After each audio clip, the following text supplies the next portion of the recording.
Hi, everybody. This is Matt Heusser here, and I want to talk about testing. In particular, we've developed a new model, new way of thinking about testing and delivery and quality and why it's so bad. It's real simple. People are lazy and they don't want to do testing. Like, that's it. They're lazy and they don't want to do it.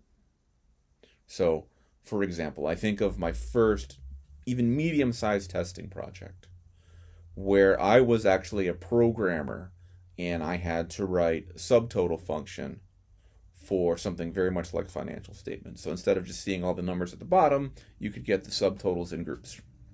And I think the subtotals had subtotals, and you could get micrototals. And we brought in people to do the testing, and I try to explain this. It's buggy. I know it's buggy. It's embarrassing. I'm hoping you'll help me to find the problems. Listen to that. My recording studio is buggy. I'm hoping you'll help me to find the problems and report them back. And it was less than 5 minutes. It might have been less than one that the tester said, "Looks good, Matt." He physically put his thumbs up and said, "It's great." There's no way it's great. So what did he do? They took four different numbers and said that injected them, subtotal here, total there, done. Right? Didn't move them around, didn't make subtotals within subtotals, didn't add new numbers in, and didn't try, undo, redo. And it was very complex code. It was legacy code. There was no unit tests. There was a complex recursion stack for undo redo, and when you did undo redo and you saved the changing numbers, you had to do recalculations. There's a lot to it for a junior programmer. I was pretty young, but I was lazy, didn't want to do it. So think about this. Now, some people are out there saying, "I'm not lazy. I want to do testing. I'm good at it, or I care about. I'm a craftsperson." Matt, how dare you? Well, like, if you found this video, if you went to Google and you typed in software testing, how do I get good at it? Please give me some ideas, right? If you spend a few hours of your life trying to figure out where to get advice, you're probably not who I'm talking about when I say this thing, which is critical and is harsh. Absolutely. And in fact, it's a huge opportunity. It's like, how do you get good at testing? Well, care a little bit, have a little bit of creativity, have a little bit of imagination, see the combinations, do the work. That's not 100%. That's not the whole ballgame. But that's so huge. And why don't we see it in our industry, right? A lot of the people making the decisions about how the work is going to be done don't want to do it. They give it to somebody else. Hire somebody cheap. Tell them how to do it. Never study it.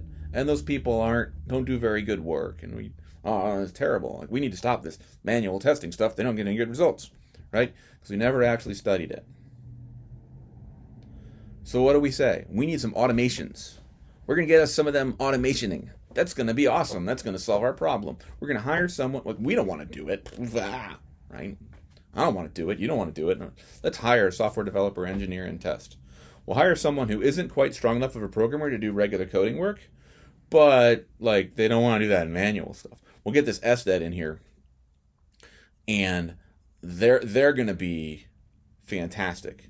Now, it's going to take a while because there's so much legacy code for them to cover. It might be 1, 2, 3 years before we really have a good running framework that we can run. But it's going to be awesome then. Like, you'll see. And 1, 2, 3 years later, one thing I know is that person has enough experience that they can leave and get a job as an SDET somewhere else and screw up somebody else's company. Are we in a better position? I don't know.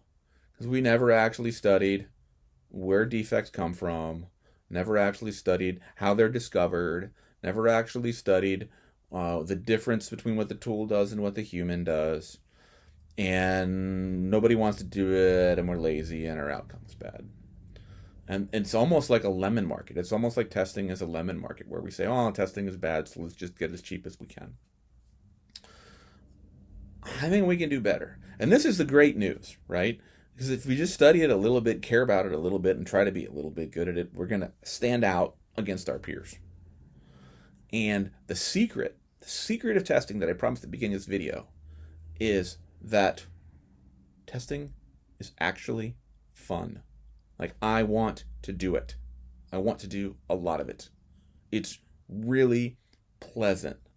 I've recently had world-class companies, world-class consultants say to me, "Oh, I don't want to. I teach it, but I don't want to do it." Like, let me tell you, testing's fun. If you're not having fun, you're not doing it right. And I want to talk about it. I want to help rebuild the community around it, and let's have the challenge of our careers. And I'm back. Len is over. I'm regrowing the beard. And as I do that, maybe I'll put more videos out. Maybe we can talk about it more. Let's get back into it. Thank you for listening. Let's talk soon.